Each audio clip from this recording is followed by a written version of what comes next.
Hello, everyone.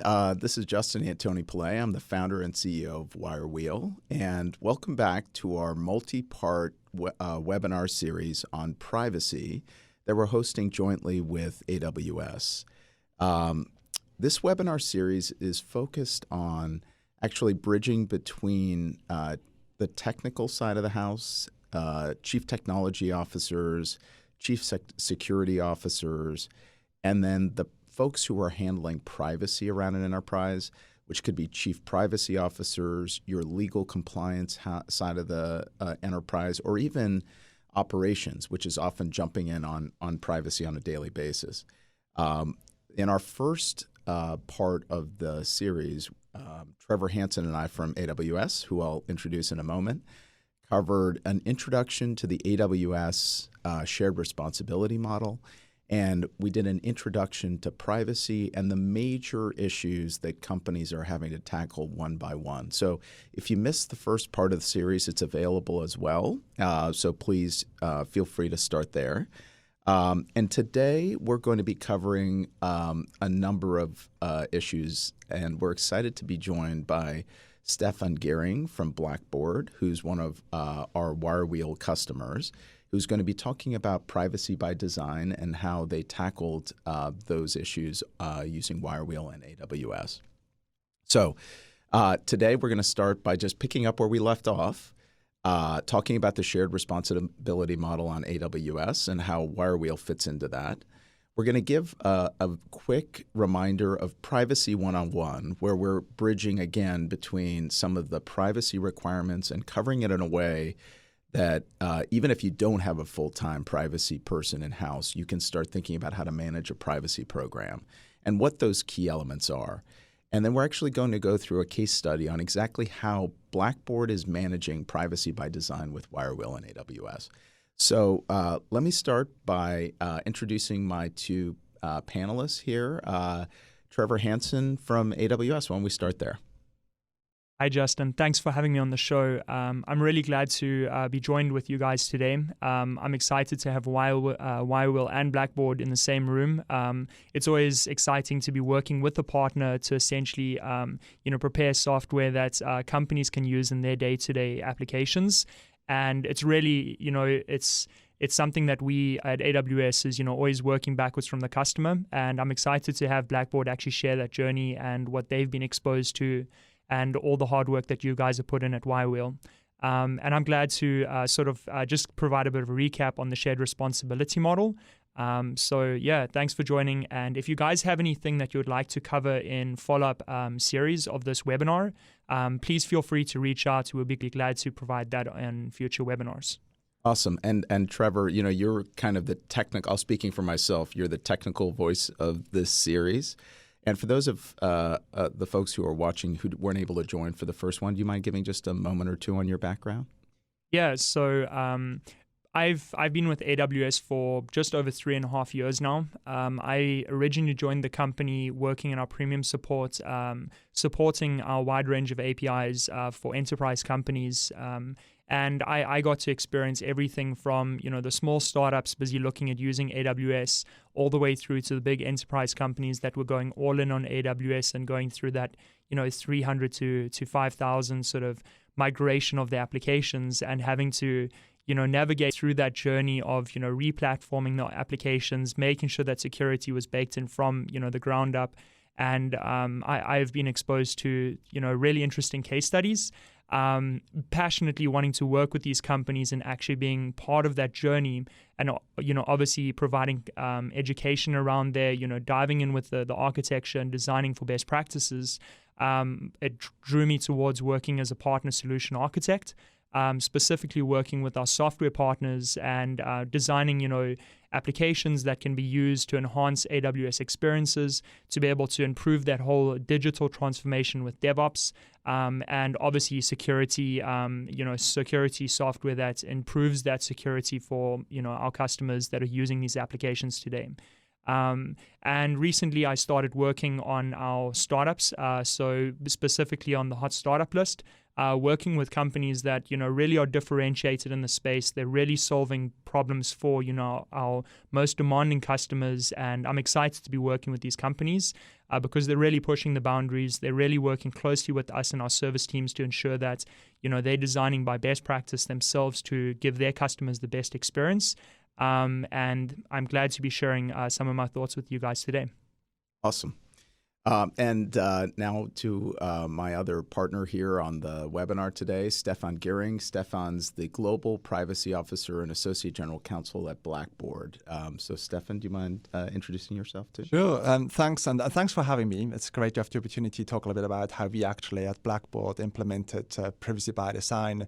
Privacy and kind of the automation of a privacy process and tools is really key for us.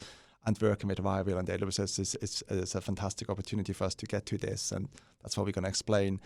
I joined Blackboard about 1.5 years ago as the Global Privacy Officer, and before that I used to work in the financial services, both for Barclays, a UK financial services company, and also for Citigroup in various capacities in EMEA and Asia Pac, building up the privacy programs within those companies.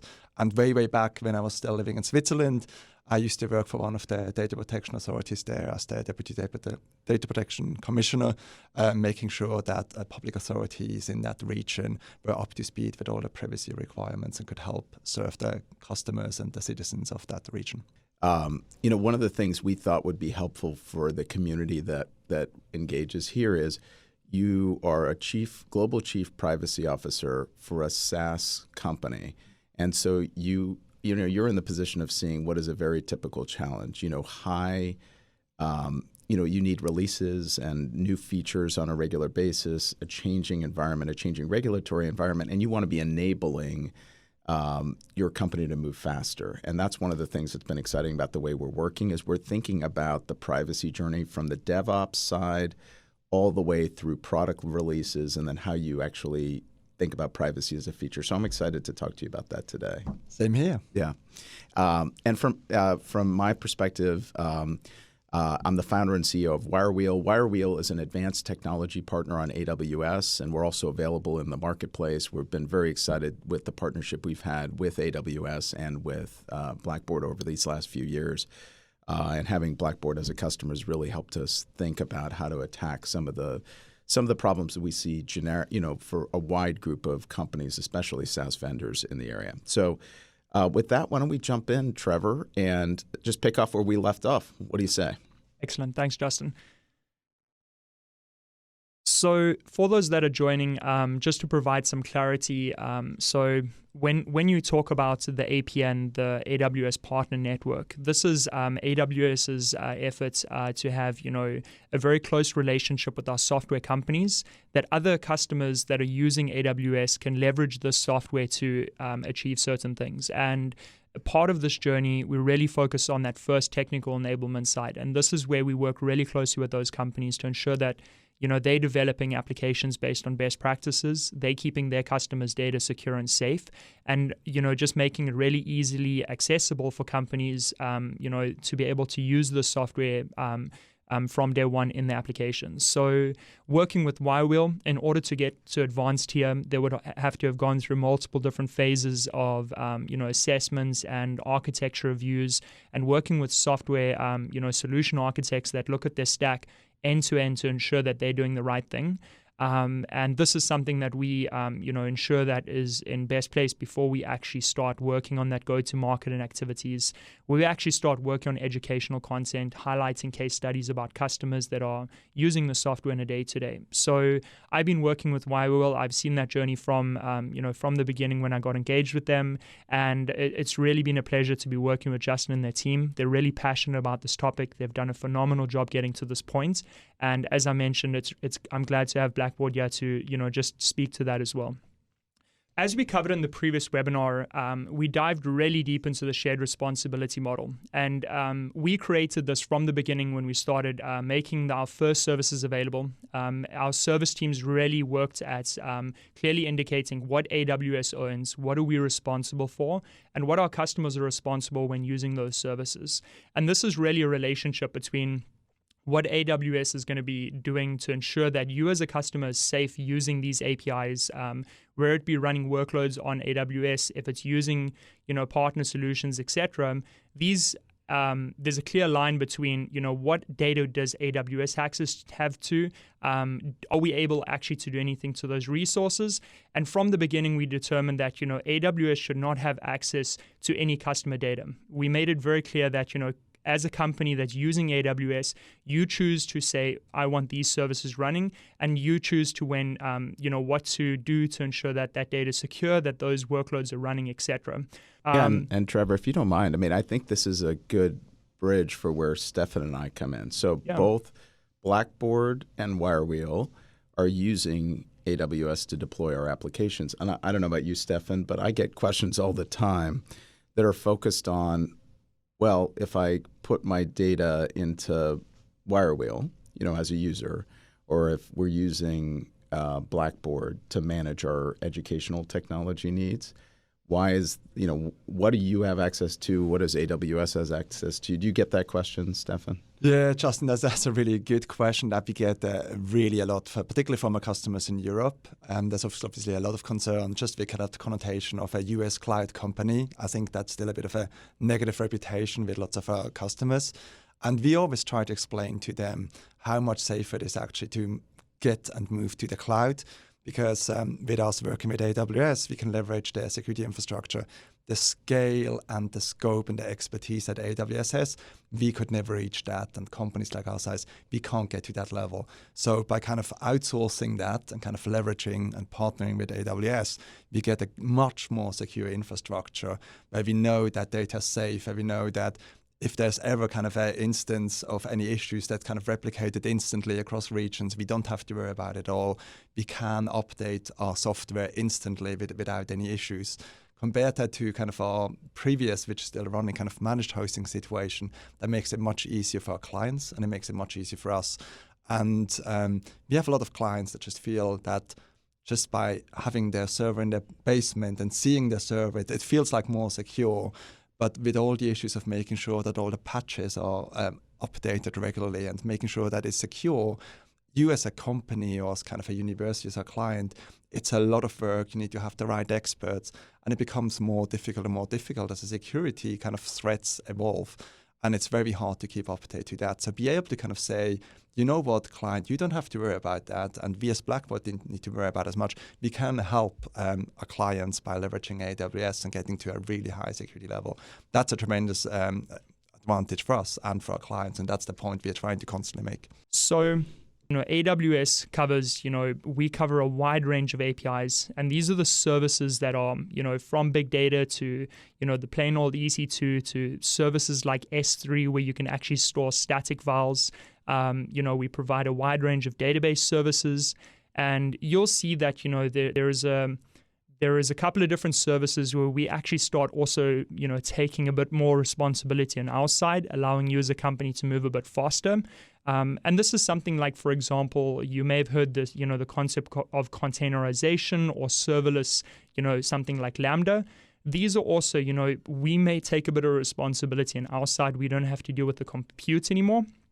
But you still need to make sure that the data that's flowing in and out of that service, you still own and you're responsible for using that API. So, for example, if you have something like a container, you may have a bit of code that's running in there. It needs to do something with some, bit of data.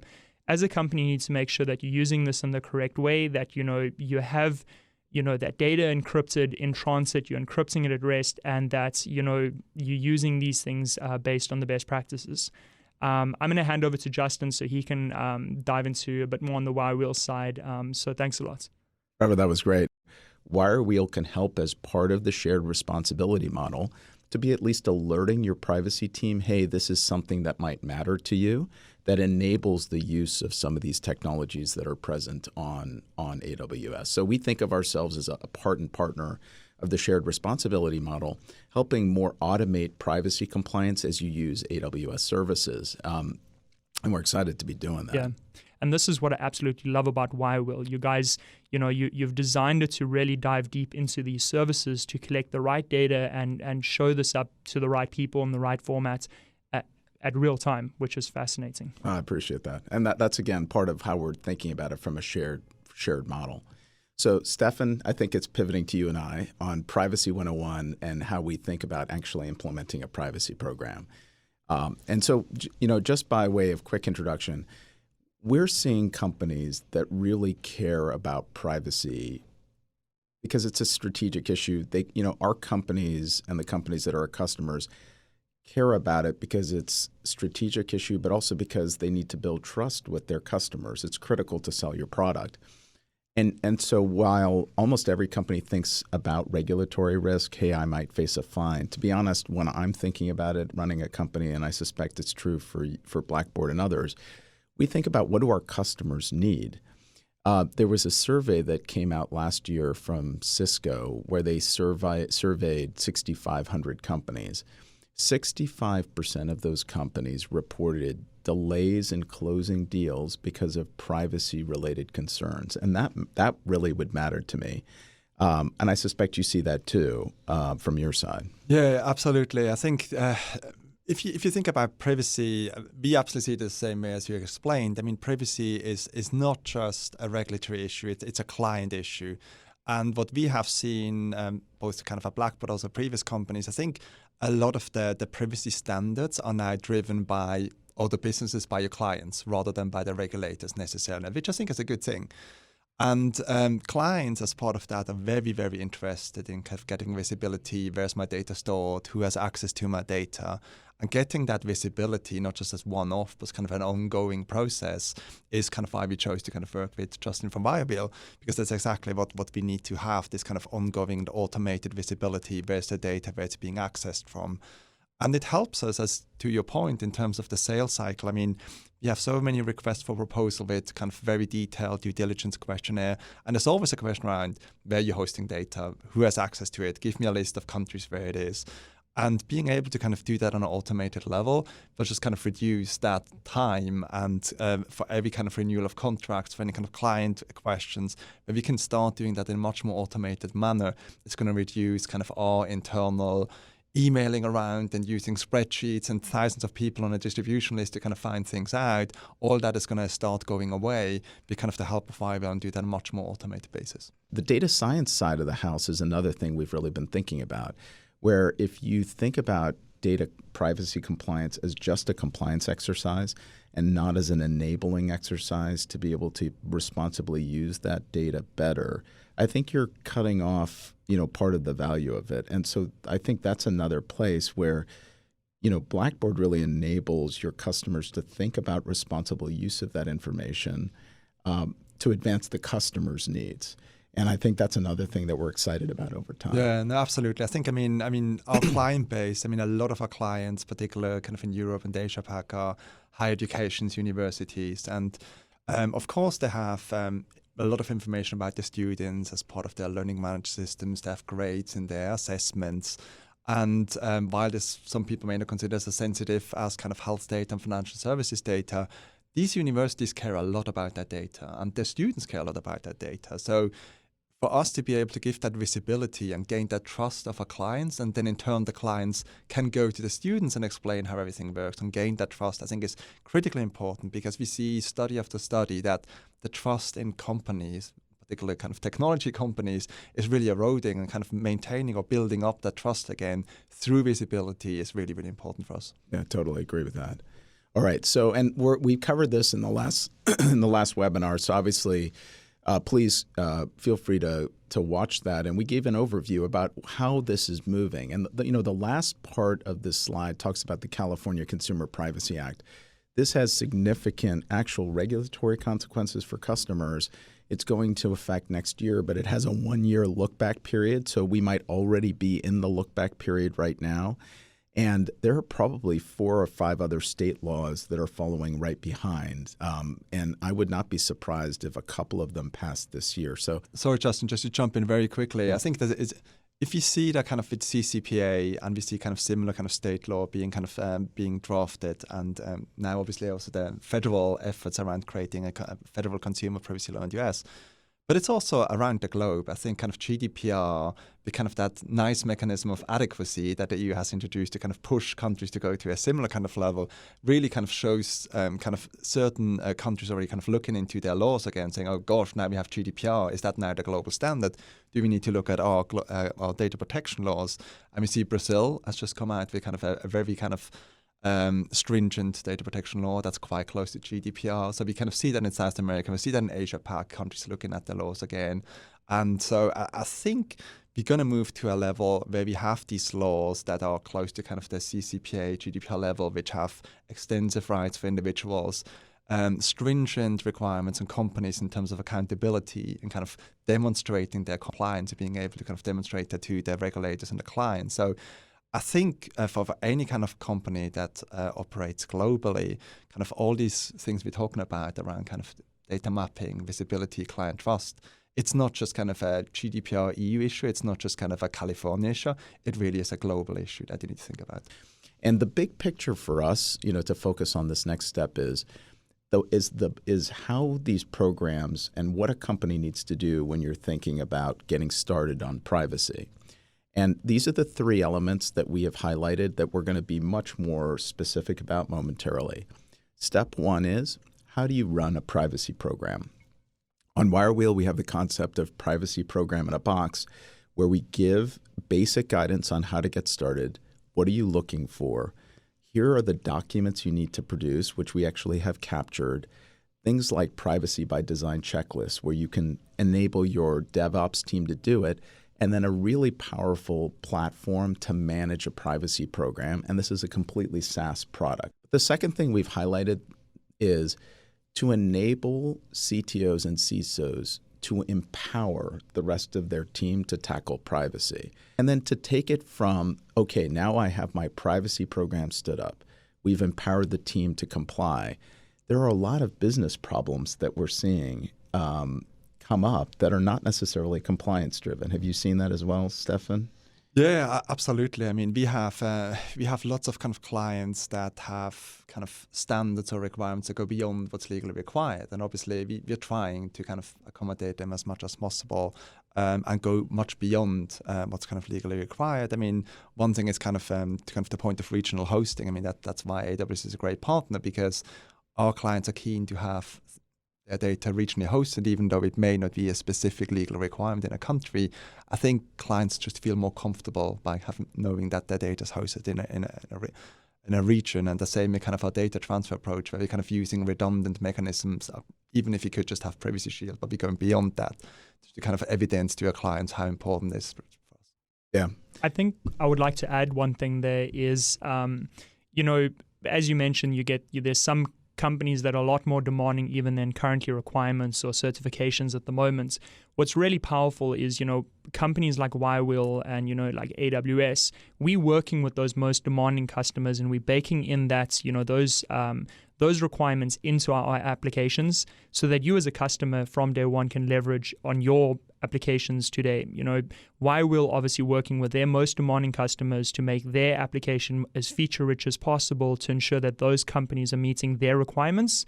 You as a customer using that platform have the same, tools for your team. So you could pretty much, being able to use something like Blackboard on AWS, you pretty much can say that, with confidence to your customers, you have that confidence internally because you have that visibility.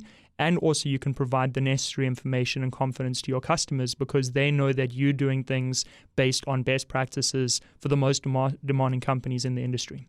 I totally agree. All right, so now, Stefan, this is a little bit of an introduction of the specific keywords. We hear these all the time. Just phrases that people think they need to do and how you go through that journey. So you're starting up, you've got your product in the market, it starts to sell. And now you have either you're starting to sell in Europe and you worry about GDPR. You have that product starting to sell in California, or you're offering it in California, or you have California customer records.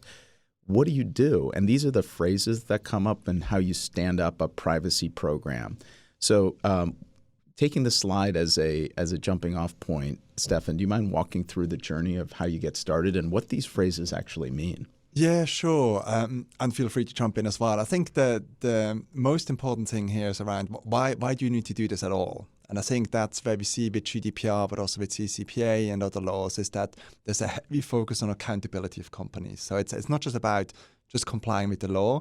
You need to be able to demonstrate and document it. So a regulator expects that they come to you with questions around where's your data, how is it flowing around, what kind of data do you have, that you can actually pull this out. You don't need 2 weeks to kind of try to figure it out yourself. You can actually pull this out of drawer instantly. And that's why it's so important to kind of use these various aspects like data flow mapping, where you want to understand not just where your data is hosted, but who are the teams, who are the departments who have access to that. And that could be you have a client support infrastructure and you have client support teams around the world to provide 24-hour support for your clients. So they may be located in the US, in Australia, wherever they are. So you need to understand that as well. Then in terms of data discovery and classification, it's very important that you understand what kind of data do you have. Is it data that is specifically protected under certain law because it's maybe sensitive health data and therefore considered sensitive under GDPR? Is it particularly protected children's data under COPPA in the US? So you need to understand what kind of data you have and kind of classify the sensitivity accordingly. And then if you move on to kind of the PIs and DPIs, I mean, these are tools that have been used before, but now with GDPR have become much more prevalent as well, which are privacy impact assessment and data protection impact assessment, particularly on the GDPR, with some very specific requirements around in the GDPR.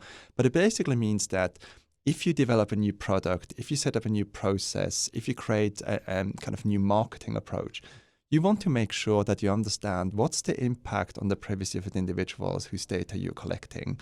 What do you need to do to make sure that you're transparent? What do you need to make sure that the information is secure? How do you make sure you try to minimize that data that you're collecting so it's only really using what you need to use? So all these questions will be kind of played as a data protection impact assessment.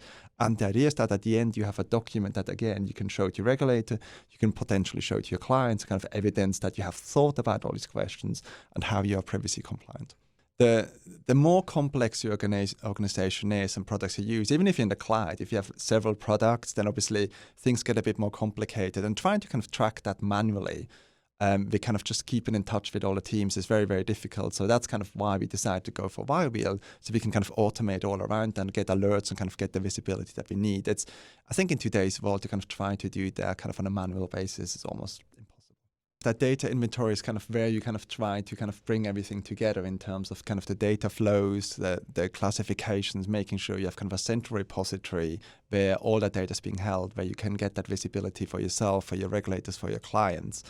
And I mean, the other thing to mention as the last point on the slide as well is in terms of consent. I mean, consent is a concept that has been kind of elevated to an extremely stringent level. But as much as you have to rely on consent under the GDPR, again, you need to be able to demonstrate that you obtained it. So you need to have that evidence. You can't just say, yeah, I've got consent. You need to be able to show that you got the consent from a client. So that's, again, very important, where you can rely on tools like WireWheel to kind of help you track this and make sure you can pull that out if need be. Yep. And this is one of the slides we covered last time that I'm only going to cover momentarily, which is if you try to build your privacy program by looking at every individual law, you're going down quite a rabbit hole, because they're, first of all, different laws in different parts of the world. They have slight nuances. There's some basic fundamentals. But GDPR has 99 articles. There are a number of different major portions of CCPA. So we really have focused on a basic insight of focus on 4 critical things. And obviously, security is always critical, right? Security is critical to trust, but I'm going to assume that most of our viewers are thinking about security already. Trevor, it's part of what is built into the DNA at this point. So focus on what kind of personal data are we collecting or observing throughout the organization? What is it and where is it? That's a little bit of the data inventory concept. Just start with what you're collecting and what systems. Where are you storing it and where are you actually running your compute? This is why automatic tracking of your assets becomes so important, because it lets you understand, am I covered by Brazil? Am I covered by Japanese law? Am I covered by GDPR? And if you don't know where it's running, it's really hard to even start by figuring out which law you're ultimately going to comply with. And So those are 1, 2, 3. And then 4, who are you sharing it with and why? This is why vendor management becomes such a critical issue. Because if you're sharing it with a partner and you don't know who that partner is, you can really trip into some things. And the WireWheel platform really tackles it using these 4 critical elements. So I'm going to hand this over to Stefan and then just go through specifically how you're tackling these kinds of issues on the platform and with AWS. I think the important thing is, again, kind of there's a lot of advantages to being in the cloud. And one of them is kind of being able to have this kind of automation of visibility and of tracking. And we as a company obviously want to make sure that we support our clients because very often on most of the laws around the globe, we are actually a service provider to our clients, the universities, the schools, the corporate entities that use our products. And therefore, we need to make sure that we can help them comply, even if we may not have the direct obligation to do so. So we're doing that, and we also obviously want to make sure that we're trying to help them kind of additionally with guidance and with other aspects in their privacy compliance efforts to support them and support their users. And of course, that's kind of the challenge that we gave to kind of Justin and WireWheel, the company, to help us with the commitment to kind of establish that trust through that visibility and through that automation of that privacy service. And that's why it's so great to have the partnership. Now, I'll just, if you don't mind me jumping in, one of the things that we were excited about is Blackboard has taken privacy seriously for a long time. I mean, it makes a lot of sense. You're working with educational institutions at all levels and universities, and there's probably, you can think of very few groups that care more about this, although it's really popping up all over the world. But students care about this; they really do, and so the universities that are collecting that information have obviously taken very seriously their obligation to be good caretakers of it. But Blackboard already, even before we started working together, provided an extensive amount of information and guidance about here's what you might need to do, here's how to think about the challenge. You've built into your platforms the idea of when you move to a SaaS version, for example, of Blackboard, Blackboard's not only taking care of things like giving you your particular features, but adding the ability to have elasticity and scalability and security built in because they're cloud hosted. And it takes one thing off of the list. And the thing we were excited about is with the technical information, the privacy guidance, you're already leaning very far forward on privacy. And this is, again, why working together to try and solve these problems in a more persistent way was exciting. Couldn't have said it better. Thank you, Justin. So I just wanted to very briefly talk a little bit actually what Blackboard does, just for kind of our listeners to give kind of an idea of what Blackboard is as a company. So Blackboard is a 20-year-old company, started with kind of a very basic learning management system, and kind of over the years really expanded the platform to things like a tool which is called Collaborate, which is a video kind of online virtual classroom tool. We also have capabilities and solutions in what we call the community engagement space, where we can kind of notify parents of children that tomorrow their work is due or the bus is late or whatever it is. Then we also help clients with kind of the whole student life cycle around enrollment, recruitment, the tuition and financial aid services around that. And also we have, particularly in the US, we have aspects around kind of the tuition payments, but also kind of financial payments on the campus that allow students to pay with our cards in the cafeteria, to get into the library, to get into their dorm rooms via our cards. So it's kind of a pretty broad spectrum of solutions that we have that also brings different data classes. So we have things kind of typical LMS information around grades and assignments and submissions around that. But then we also have video recordings, we have financial information, credit card payment information as well. And obviously that kind of requires different levels of security and kind of stringent requirements of privacy. But what we do is, independent of and regardless of the different types of data that we actually have established a really global baseline for our kind of privacy program. And we've really kind of looked at GDPR as that baseline. So we kind of really using GDPR as a global level for all our products and services and data categories that we have. And just on privacy by design, I want to provide a bit of background why we really think this is so important and kind of why I think that generally kind of in the privacy space there's a really strong trend to this. Privacy by design is actually quite an old concept. I think it was 1995 when Kavoki and at that point Data Protection Commissioner in one of the Canadian provinces came up with this concept and started to develop it. And it's actually quite a simple concept if you think about it. It's the idea that rather than if you have a product, then kind of at the end you're trying to kind of tweak it and change it and get it privacy compliant, actually you start building in security from the start. So as you start thinking about how should this product work, what's the architecture, you always include privacy and of course security as well from the start into that, with the aim that you really minimize the impact that it has on the privacy of individuals.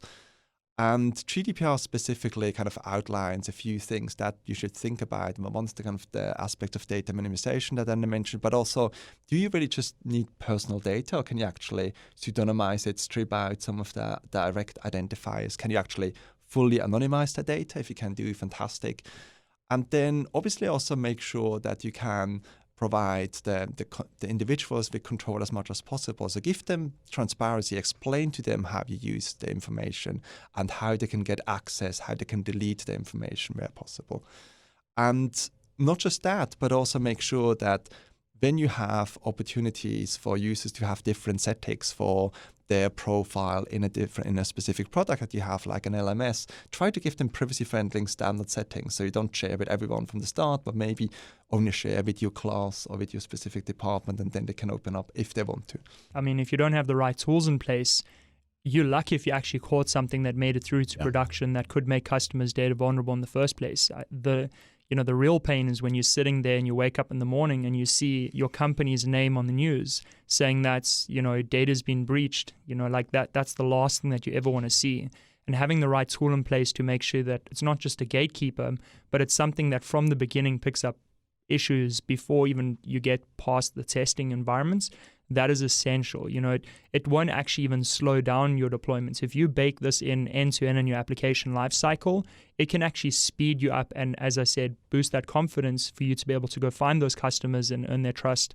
Yeah, and sorry, just one thing to add. I think it's also very important kind of for kind of your company culture internally, because I think we're now using our privacy by design approach for a new product which is called Blackboard Data, which is kind of an enhanced Blackboard analytics tool.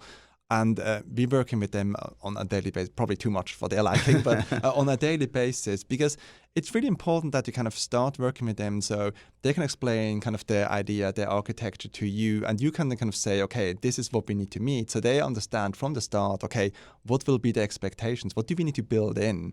And how can we plan this out? To your point in terms of deadlines, I mean, if you kind of start doing that towards the end of a kind of development life cycle, that may delay your product launch drastically. And being involved from the start and kind of giving our product management, product development teams the right parameters so they understand what needs to be achieved, it's very helpful for them to kind of say, okay, we know we need to build that in, we know that's going to take so much time, so we can plan that in our kind of planning and development life cycles. Totally agree. And we've been thinking about it from the product approach, which is how do you make the tool something that the development team loves, because it then accelerates their ability to spot these issues earlier. Trevor, to your point, we've taken it on from that challenge and built it in from that perspective. So back to you, Stefan. No, thanks very much. On this slide, I just want to talk a little bit about kind of how we implemented privacy by design at Blackboard. And I mean, some of it may sound a bit boring, but I think it's all really important aspects of making sure that it actually happens. Obviously, you start with making sure that everyone understands what the requirements are. So we can create a standard under our global privacy policy that explains what's actually required, what the questions are, and at what point do you actually need to conduct a privacy by design checklist, and at what point do you need to conduct a data protection impact assessment. And we really combine this together with the data protection impact assessment, because I think for us it makes a lot of sense that we're almost using kind of a privacy by design checklist as kind of a mini data protection impact assessment. Even if it's not legally required, we think it's good practice to go through all the important questions. And then, of course, if you kind of trigger the requirements on the GDPR where you need to actually conduct a data protection impact assessment on the GDPR, then you have that trigger question or checklist and can go through that. And we also make sure that we link to kind of the product requirements that we define from a privacy and from a security perspective. And we link it very closely to kind of what we do from the vendor management process. To your point, it's very important that whatever we do in developing a new product, new process, that the aspects of vendor that are being engaged and may have access to your data is being considered. And last but not least, I mean, it really needs to be clear who is responsible for what. If you just kind of push something out and no one is responsible, it's not going to work. So we kind of have developed a network of what we call data privacy champions in our company, in each department and in each product group. And they're kind of responsible for shepherding and helping kind of the specific project manager to complete the privacy by design checklist or the data protection impact assessment. And then, of course, I'm the person that kind of gets all the questions and we don't know what that means and help us with this definition. And I'm going to help them and kind of review that and make sure I can clarify all the kind of the more tricky legal issues. And I mean, this is just an overview, kind of what I basically explained in a little bit, kind of how we set it up in terms of kind of the workflow, how we go through a privacy by design approach with the initial kind of threshold question around, is this actually a material change? And material change, of course, could mean anything. So we have a long list of examples and explanation in kind of our checklist to make sure people understand what would be considered material. And if the answer is no, of course, woohoo for the project manager because they don't need to complete the checklist. If yes, they go through that for the first initial very short checklist to kind of see, do they need to complete a data protection impact assessment, if it's high risk or not. And then based on that, they complete the full data protection impact assessment or the shorter checklist. And based on that, where required, we could go to the data protection authorities with the result and get their input as well. And that kind of helps us getting through that workflow quite smoothly in a defined manner. And for us, just to bridge, to the folks who don't do privacy every day, one, the idea of setting up this in privacy, in a box where you can set up the basic understanding of here's what you do next is how we've been working together with Blackboard, where it tells you what to do next, how to gather that critical information and manage it more efficiently. And the ability to then create these, almost automate them to the point where, a smaller team that's managing a global privacy program is alerted when new ones come in, that you can manage it from a single pane of glass. That's what we've been excited about, is the idea that you can stand up a privacy program quickly, have the basic privacy by design checklist. It's about sharing that knowledge and creating automation around it that I think has been something we're excited about. Yeah, and I can't remember if it's coming up in one of the next slides, but I mean, that's absolutely key. I think, yes, you could theoretically do this with an Excel spreadsheet or with some kind of Word document, but then how do you track that the project manager has completed it? How do you make sure that a privacy champion has seen it as well? How do you understand what's in progress, where you need to follow up? I mean, you really need an automated tool, and that's why we use WireWheel, where we can send automated reminder, we can chase people, we have a dashboard where we see what's outstanding, which makes this so much more efficient and manageable.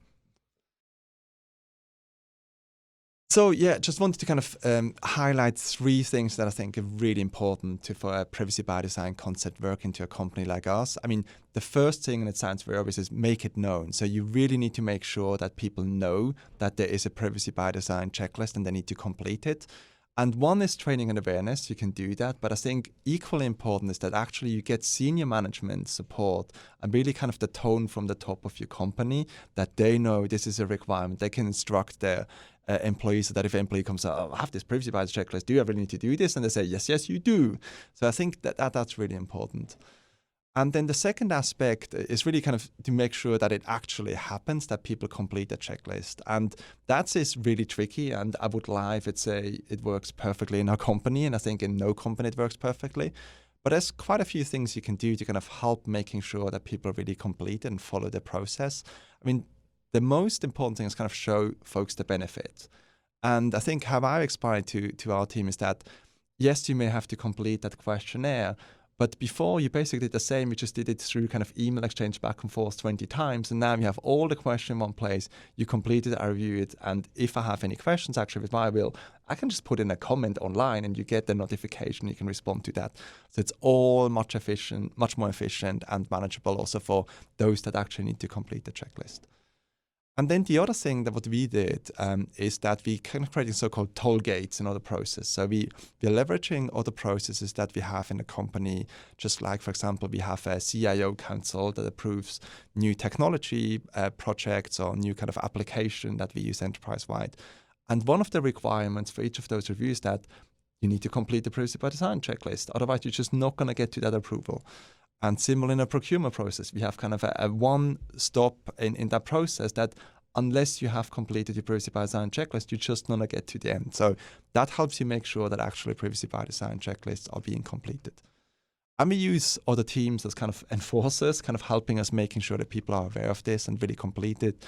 The legal team, of course, helps me doing this. Again, our procurement and vendor risk management teams, they flag it all the time that you need to complete this as well. So with all of this and with a bit of persistence, because you have kind of internal customers who don't like doing this, and you just need to remind them, no, we really need to do this because maybe tomorrow a regulator wants to see it and we need to kind of being able to pull it out. So this is really helping you making it happen. And what also helps is kind of from a last perspective is you really need to make it easy. And I think that's why it's important to partner with WireWheel, because it really needs to be easy for the end user who maybe sees this checklist for the first time to kind of go through this, that they complete this without too many questions for myself. They can do this without much hand-holding. And I think that's what we really achieve with the help of WireWheel, that is kind of intuitive questionnaire. Everything is online. If you have questions, you can kind of ask these questions through the tool. And if, of course, there are questions, we always help. But I think that reduces the questions that come up to me, that reduces my time that I need, that reduces time of our project managers that need to complete all of this. And it really is that automation that helps us do that, rather than just using kind of a Word document or an Excel spreadsheet that gets lost and maybe not stored in the right inventory or folder at the end. No, we can find it in 2 years. We have everything in one nice kind of tool, WireWheel. It enables us to kind of follow up, as I mentioned, remind folks that they need to complete this and kind of assign it. I mean, the assignment function is wonderful because then the project manager says, I have no idea about this particular question or security, but I know colleague A knows the answer. So they can just kind of click and send it on to this colleague. The colleague gets a notification, completes it, and it comes back, and we can track all of that wonderfully in a dashboard. Awesome. And yeah, that just kind of shows, I mean, on the left, you see that ugly kind of Word document that we had originally, and then so much nicer on the right-hand side within WireWheel, where we have the same kind of information in a much more structured and automated way, which is so much more helpful.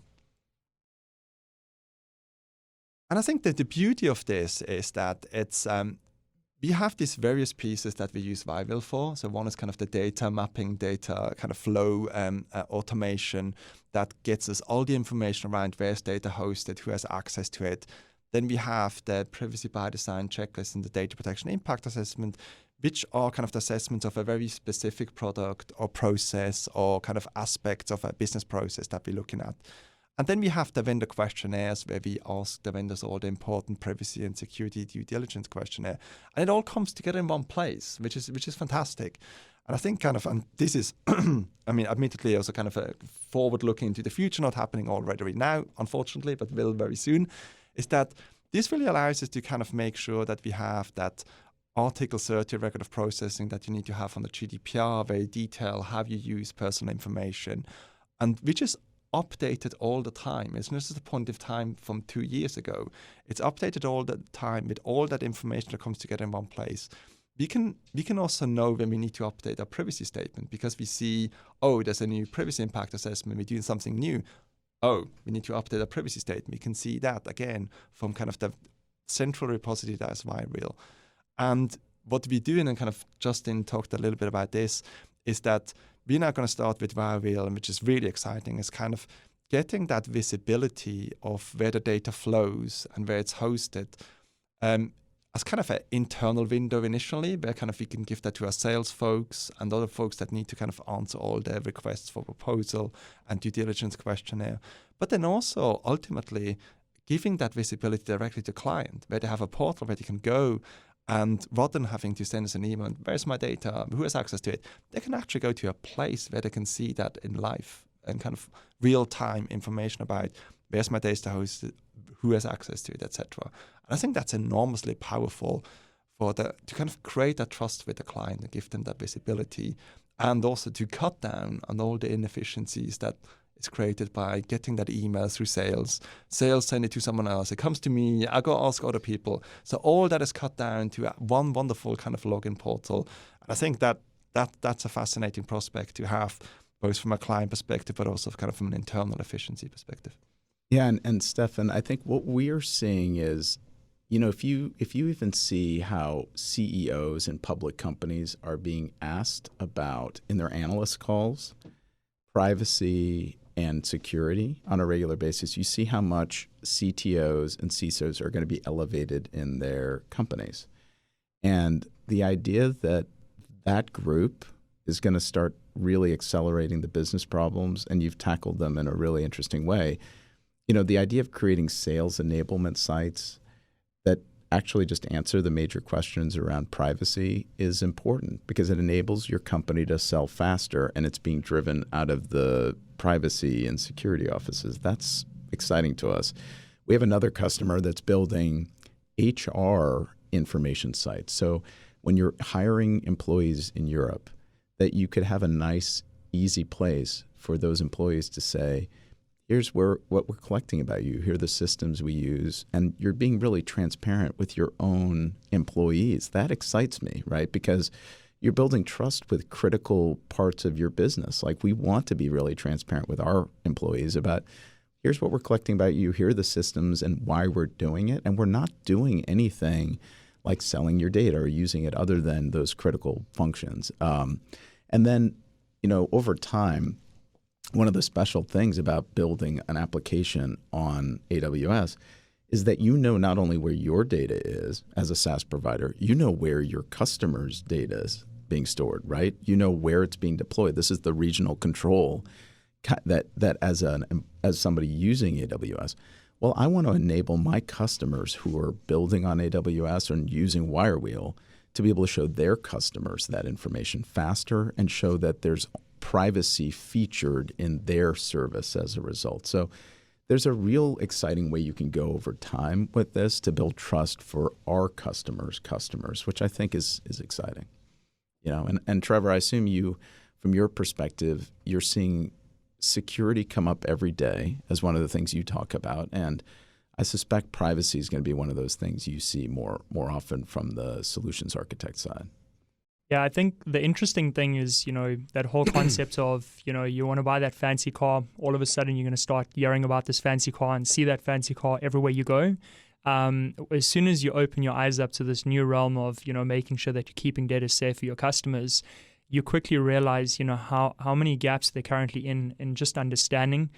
Firstly, the amount of education that's out there that's just helping companies be able to comply to this. And this is what I find really exciting about a company like WireWheel, that's actually created a platform that makes it easier for companies not just to be able to achieve it, but to understand what they're doing to achieve it. And that is, extremely powerful.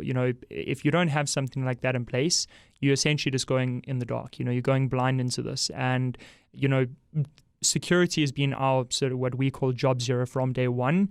And, security I've always seen as, keeping your customers' data secure.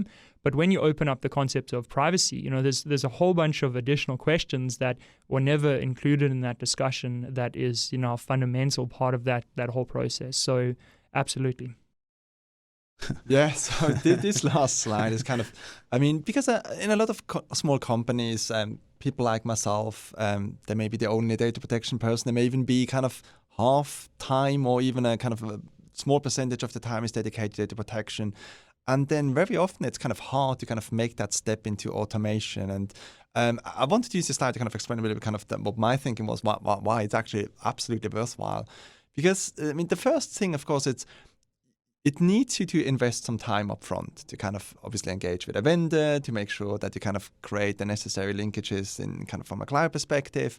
And that takes time and persistence. But if you think about it from a long-term perspective, yes, you make that initial investment, but over time, it's going to save you so much time. I talked about kind of our data privacy by design checklist, the data mapping.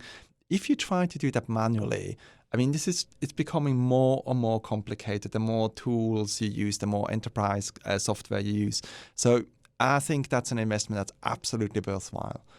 And then, I mean, what I also quite often hear when I kind of talk to colleagues who may kind of a bit more reluctant kind of using these data privacy tools is that you can do a high-level GDPR Article 30 register of kind of all your use of personal information without a kind of an automated tool that gives you granular visibility. And that's absolutely correct. You can do that. You can do that manual. But I think if you kind of look forward, both from a kind of regulatory and from a client perspective, I think that's just not going to cut mustard any longer, much longer. Regulators will say, yeah, but on what basis did you develop this high-level register? How are you sure that what you have on a high level actually reflects all the detail on the ground? And I think if you have a tool, you have the answer straight away. So I think that's where WireWheel and similar tools are extremely powerful, because you can kind of justify what you have kind of in a high-level description of what you use with the information by actually showing all the details that are found in that register. And then as mentioned, I mean, we had this initial Word version of a privacy by design checklist, and that's quite easy to do, particularly lawyers. They like Word documents like myself. So you start with a Word document. But then when you start actually using that in earnest and kind of having, I don't know, dozens of people completing that checklist that kind of in 1 week, keep track of this and making sure everyone completes it and can kind of file questions. Trying to do that via email, it's not possible anymore. So I think you need that automation to kind of help you with efficiency and help also kind of those that actually need to use that checklist. And then, of course, last but not least, I mean, budget is always kind of a big issue. But I think that's just only because you've ignored all the costs that you've internally by not using automation, having all these inefficiencies, because no one counts how much your inefficiencies cost. But if I think how much time I would spend kind of doing this manually with Word document or trying to kind of contact all the different teams to kind of stay on top where data is hosted and where it's going to access it, I mean, I could spend all my time doing that. And that's not where I can create value as a data protection officer. Where I can create value is kind of giving advice and helping a business meeting all the obligations and the client requirements around privacy. So it's really important to kind of spend a bit of money to kind of make sure that you as kind of the privacy person and company can free up your time to focus on what's really important and where you can add value to your company, but not by doing kind of administrative tasks that you shouldn't be doing. Yeah, no, and you know, we're seeing just even this year a couple of critical things that are really coming to the forefront. For example, GDPR went into effect in end of May last year. But GDPR is meant to encourage a regular review of what you've done. So now think of all of the companies that declared that they're GDPR compliant. You're coming up on the 1-year anniversary. You have to figure out how you go make sure everything's okay. And going back to your email and trying to find who you sent what to and what you did when, it's fairly onerous, right? And so the idea of having a single pane of glass, you at least know where the last ones went and how to update what and which ones are up. You know, we automate a lot of that, but that's a significant pain point. So if you're looking at what you completed last year and you're trying to think about, okay, I now have 3 to 4 months to make sure that at least with the most urgent systems, we are able to say we're okay again. It becomes really hard to figure out how to start. CCPA is another one, which is if you're really covered by California, you have to start thinking about it. And understanding how you're going to get there is important. If you have a lot of big consumer-facing applications, there's some pretty important disclosure requirements that are coming up around what data elements, what categories you're sharing with what categories of partners, and even gathering that information from your own team can be hard. It really can with everything else you have. So those are the things we're seeing kind of move people a little bit more urgently than there was not a check the box, but there was sort of a relief, I'd say, in June and July of last year. Okay, we got there. But when you realize you have to do it again, that's where it starts to become a little painful if you haven't done anything to automate it. I'd say. No, I think you're absolutely right. I mean, kind of talking to kind of other colleagues who work in kind of the privacy space as well, I think describe it very accurately. I mean, kind of everyone was rushing and kind of putting all the efforts to kind of meet that 25th of May deadline. And after kind of a bit of kind of oof, we managed it. And then kind of after a few months, I think came the realization, that's the one-off exercise. How do we maintain all the information? How do you make sure that we keep on top of everything?